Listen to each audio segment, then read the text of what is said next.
where we interview interesting people doing interesting things, where you can expand your connections, your community. Kindness is cool and smiles are free. And let's get this party started. And it's a great day, and welcome to the Pirate Broadcast. We have another amazing individual here that we're going to be talking about making connections, helping in the world, adding value, and making sure that people have something that they need when they need it. Angel, welcome to the Pirate Broadcast. Thank you. Thank you very much, Russ. It's a pleasure and an honor to be here. And obviously, thank you, everybody who's watching us today. You know, whether you're watching today, right now, or in the future, I think this brings a lot of value to a larger audience. And the thing that we're in right now, and we were talking before the show, Angel, is we're in a transformational age. And right now, a lot of things are happening, a lot of chaos and noise and things like that. And I think that the optimists, the ones that have resilience, the ones that are flexible, the people, the individuals that allow things to unfold and then take the road that is open to them, they're going to succeed and always supply inspiration for others. So I know on your journey, you had to start somewhere. So tell us, for those that may not know you yet, or those individuals that haven't heard of you yet, got to give us a backstory on how you got to be the CEO Confidant. Thank you. Yeah, I would say that probably the starting point was being in, low middle class family in Spain. I was born close to Barcelona, and I think that the big decision that my parents made was, number one, to put me to French lessons, to French language classes in my formal education system, and also to put me to English language lessons outside at the same time. So I was learning French and English at the same time. Wow. And I think that was probably the reason why I eventually have been doing what I have done, which is, really fast forward, like helping so many, more than 1,500 companies and their CEOs in more than 33 countries. I have always felt that my roots were everywhere. So I always felt comfortable living everywhere. Mm-hmm. I've lived in 8 different countries, although I've done business in more than 30 countries. But I always felt like everywhere was my home. And I could really thrive everywhere, regardless. I could thrive anywhere. I think that as much as obviously I have my preferred places in the world, right? But I could really live for some time anywhere, or I could be a real nomad. Having a family makes things a little bit complicated, but sure. But still, and I think that was the journey. I mean, when I was, I think it was in 7th grade, 8th grade, it was my first ever trip abroad. It was a summer in Scarborough, the famous Scarborough in the UK. Yeah. Where I moved, when I went from having to translate, when you learn a language, that is, you translate everything in your head, going from translating it into, language automation. You didn't have. I could speak English without thinking about it. Just saying it. Just expressing the concept, whatever that was. And that was the beginning. Eventually, when I was in college, I was part of an international organization that allowed me to enjoy several scholarships in several countries. And then my first job was actually working for the rector, which would be here, the president of the university, my own college, helping them in the rector's office as an international officer, going all over Europe and the Americas, negotiating contracts and establishing partnerships. And it's pretty much what I have been doing throughout the rest of my life. It's like doing business development. And you said something which actually you're very right, which is adding value. I think that I've been adding value consistently to many different companies and organizations. And that has given me the chance to become eventually the CEO of Confidant, right? Yeah, that's amazing that the first job you had allowed you to become who you are today. You know, Absolutely. a lot of us have multiple careers. We have these test careers, I call them. You know, something that's like, okay, I have an opportunity to do this, so I go do this, and then the next thing you know, it's like, that's not what I want to do. And you had an instant invitation and introduction to what you're doing now, and it falls in line with exactly what you're doing now, and it just that's incredible. So I love it.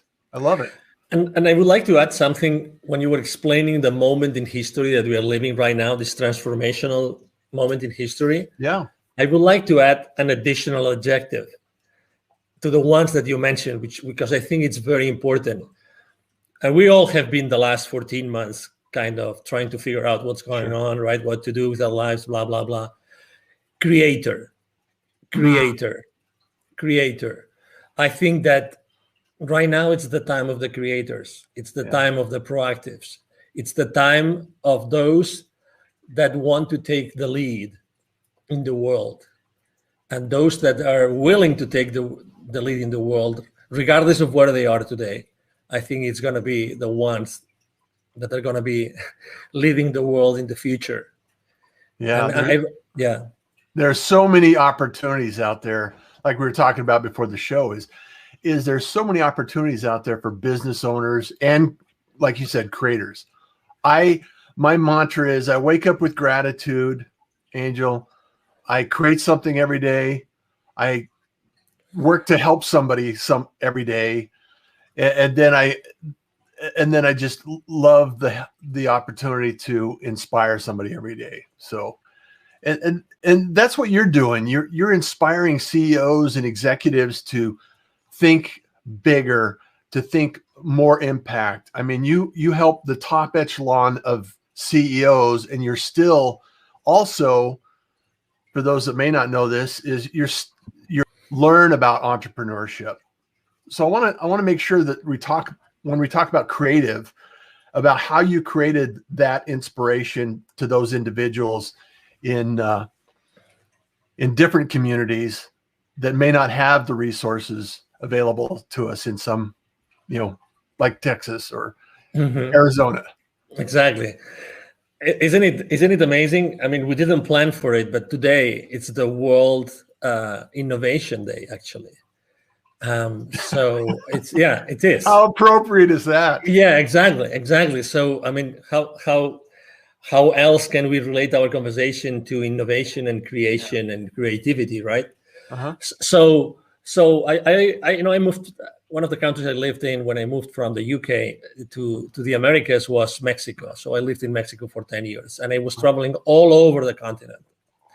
And I was meeting with all those, I was meeting with all those CEOs and C-level executives and general managers, all these people, because the kind of business development work I was doing, it was basically closing business with the people in charge, with the leadership teams of those companies. Mm-hmm. But at the same time, as you know, as you've been in Latin America, it's very easy to see those manufacturing plants where you went to close business.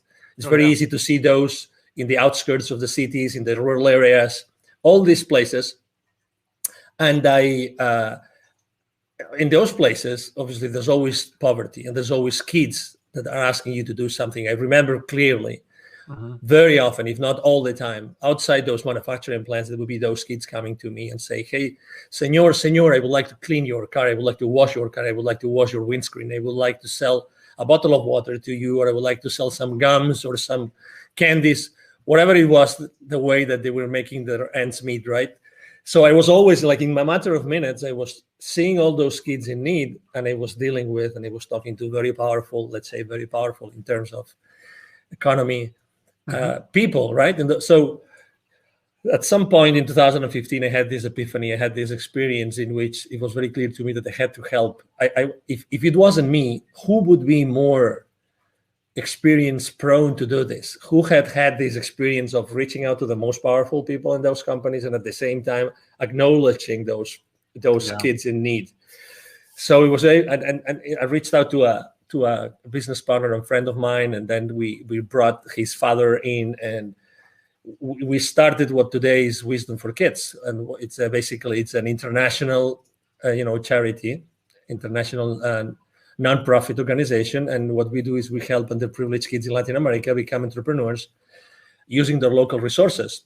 And teaching kids, it's a non-stop source of inspiration, because kids are genuine, kids are spontaneous, kids are, not only are they are our future, but also they have so many lessons to teach to us. Yes. I'm one of those parents. I have 3 kids. I'm one of those parents who strongly believe that the kids actually choose us and the kids are here to teach us lessons. So it's not only that we have to make sure that, they thrive and they grow and they're reliable, fully reliable when they become 18 or 21, whatever the age is. I believe that also they are in our lives to teach us some lessons. So we have to be wise enough, smart enough to be able to listen to the lessons that they have to teach us. And I think that historically speaking, we as parents have done a very poor job of listening to our kids. And I'm not meaning, I don't mean spoiling our kids. Yeah. Let's be clear. I just mean to have real, genuine conversations. I think that as true as it is, the statement that we often say that we become parents without a manual, and the kids come without, I think that the kids come with many lessons to teach. And we should be listening. We should be listening much more, much more. And do you think it's because I've thought about this a lot, it's the statement, create like a 5-year-old. Yeah, absolutely. Because it's the creativity and the curiosity that a 5-year-old has, and the question why is it done that way? Why do we have to do it that way? And when we get older, we have a tendency to throw those questions out the door, and when in reality, like you said, we could learn from those lessons. Totally. Yeah. There's many questions, and there's many things that, and I still to this day, when we go to, well, not this past year, because unfortunately there were so many traveling restrictions, we couldn't go, but even the local volunteers we have in several places in Mexico, to give you an example, I mean, they have not been able to see the kids. We have not been able to really be in touch with them, and that's obviously very, very unfortunate. But when they ask you all sorts of questions, and anything is possible. That's the good thing, and we are very. I mean, the way we designed our workshops is also very unconventional. We focus much more in energy than knowledge, much more in experience than content, like entrepreneurial content, because those kids, to start with, many of them have self-esteem problems, and many of them, they have this reinforcement in which they're being told, this is your community and you will live here, and that's your these are your boundaries. You cannot leave this place, and you can only become this or this or that. So actually, in our workshops, we literally tell them and inspire them through different practices that they really can become whoever they want. They really can become whoever they want, and they really and we also have to be extremely respectful with the local culture. We are not there to disrupt their community. We are there to help their community grow. We are there to really help them become the difference and become. We're just talking about transformational, right? We are there to help them be transformational if that's what they want to be. And that's why also the role of their parents is so important. Yeah, I love the idea of being available to inspire people to, because like you said, the kids are the future. And if we could teach them some free thought, innovation, ask why, and the creativity that goes into that, and develop that skill, they're going to be creators in the future. They're going to be creating amazing things that we haven't even thought about yet.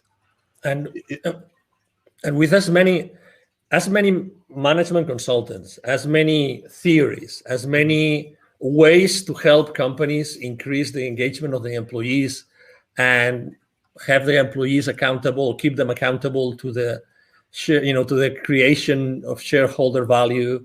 You name it. There's so many things going on in the companies right now, in the organizations, in the world right now. Yeah.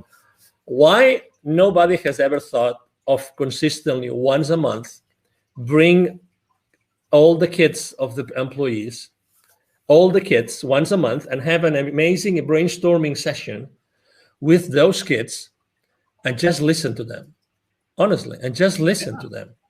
I mean, I really don't know why nobody's doing this. Maybe because I think you could probably instigate that, don't you? Oh, absolutely. Yeah. I mean, they have Parents' Day at school. Why wouldn't we have Kids' Day at work? Yeah, and at school, and for instance, here in Plano, Texas, north of Dallas, the library system actually organizes. I think it's one Saturday a month. They organize, large corporations to come and teach the kids in a library setup. Uh-huh. But what if, what if those kids were to go to where their parents work, and again, once a month or maybe once a quarter, have an entire morning or even an entire day, with pizza, whatever that is, and just have their honest feedback. I mean, what do you think of what your parent does, of your father or your mother does in this company? What do you think? When you think about what we do as a company, what do you think? How do you explain to your friends what your parents do in this company? You know what I mean? These kind of conversations, I think that it would bring very, very inspiring feedback to the leadership teams of the organizations in the world today, very honestly. Yeah. And because, again, who is in touch today consistently with the kids besides the parents, right? The teachers. Okay? Yeah. Everybody goes, let's say K-12, they go to school and they have teachers. So there's this gap between, those school districts and those schools and what the parents do for a living. They only meet, let's say, carpool in the morning, carpool, in the evening, maybe some, teacher parents conference kind of thing, but that's it. Yeah. But this gap is artificial. It's totally artificial. Yeah. And also this gap, you probably remember in high school, some of the most innovative high schools in the country, they try to also close the gap between organizations and students, because those students eventually will work on those companies, right? Right. But why not starting to do that much more early on in the existence of those kids? Because it's not two separate worlds. No. And I don't mean that everybody will have to become an employee. Maybe some want to be, a solopreneur or an entrepreneur or a startup CEO. But again, it's this inspirational part of the existence of us as human beings. Yeah. That we miss out totally today. Totally. Well, I think it's important also to understand that until a child or someone growing up is in kind of exposed to that community, that environment, either be a business owner, an employee, or an entrepreneur, or a startup community, until someone's exposed to that, how do they even know that it exists? How do they even understand that it's an opportunity that they could actually do, that could they be involved in, they could help and contribute, and it's really one of those things that we oftentimes fall into, or just through chance find a career.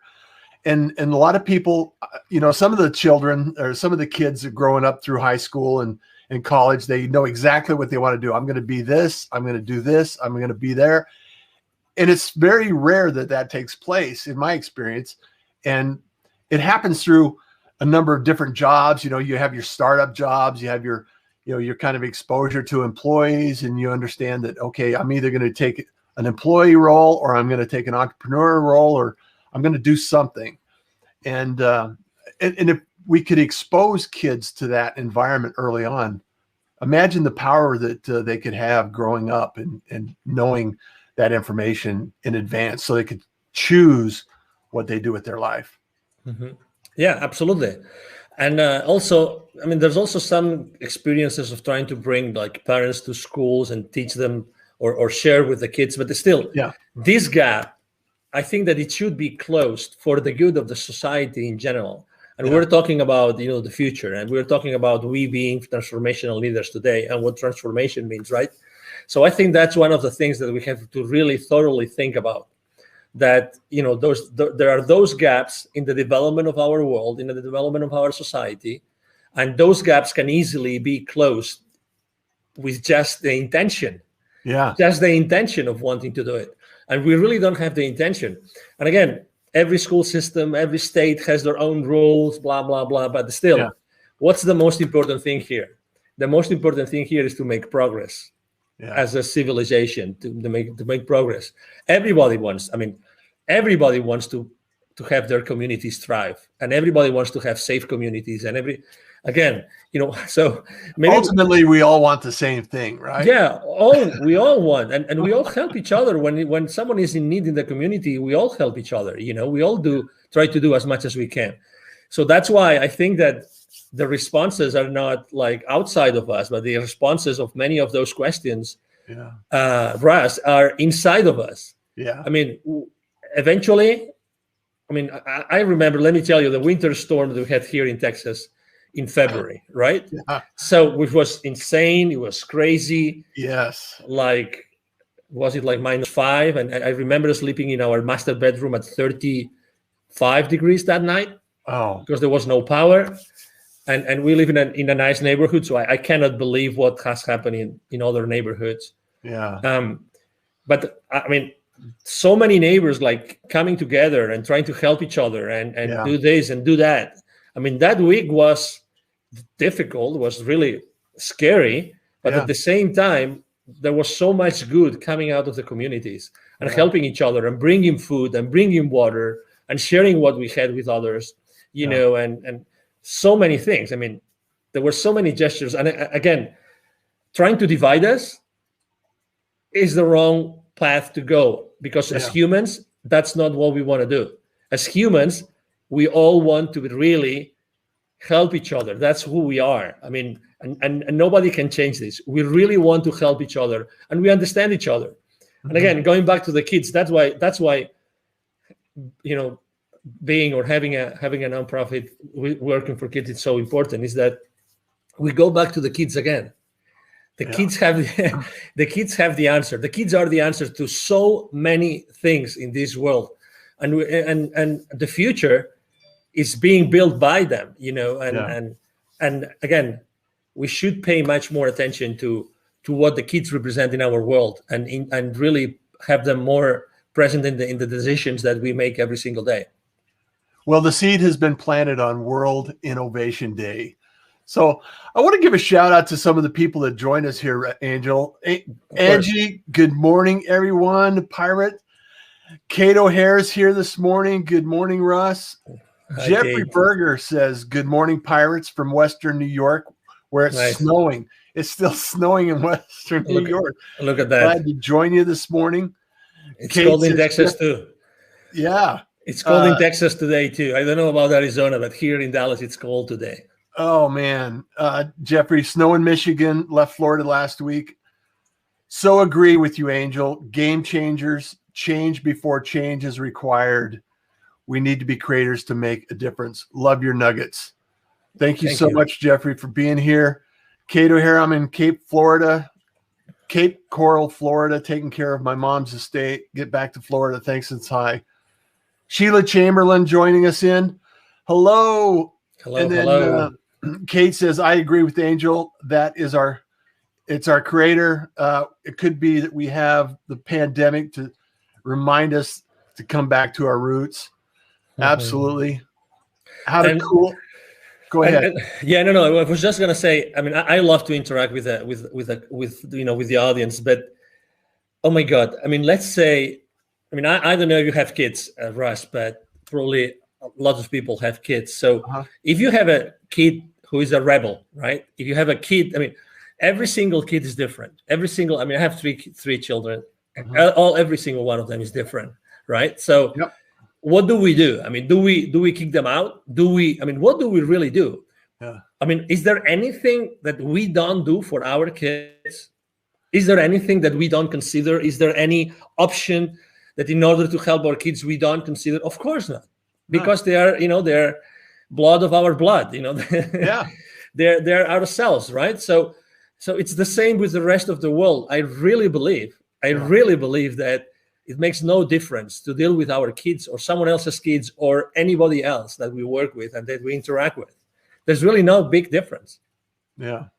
Well, and if we don't offer the opportunity to plant those seeds and nurture that idea and that concept, somebody else will. And it's not always a good option. Yeah. And at-risk kids are out there, and we need to do everything we can to help them find a positive outcome in their life and a journey that they can follow and appreciate and help others as well.